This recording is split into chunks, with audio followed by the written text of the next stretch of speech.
দাঁড়ান, আজকে আমি আপনাদের শেখাবো একটা প্রোডাক্টিভ ঘুম পাওয়ার জন্য আপনাকে কি করতে হবে।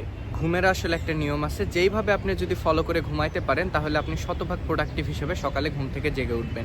প্রথম কথা হচ্ছে, আপনি যদি ভাবেন যে আমি রাতে লেট করে ঘুমিয়েছি তাই সকালে লেট করে উঠবো, তাহলে কোনো দিন আপনার এই হ্যাবিটটি হবে না।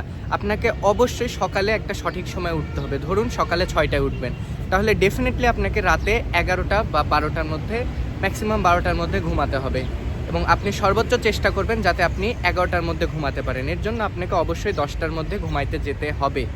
এখন দ্বিতীয় যে পয়েন্ট, সেটি হচ্ছে আপনাকে ঘুমানোর মিনিমাম 2 থেকে 3 ঘন্টা আগে লাস্ট যে রাতের বড় খাবারটা সেটা খেতে হবে।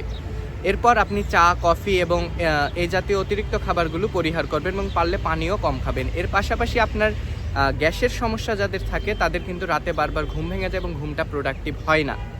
এর পাশাপাশি আপনি চেষ্টা করবেন, যদি রাতে আপনি 6 ঘন্টার মতো ঘুমিয়ে থাকেন তাহলে দুপুরে আধা ঘন্টা থেকে 45 মিনিট, কিন্তু কখনোই এর বেশি ডিউরেশনে ঘুমাবেন না।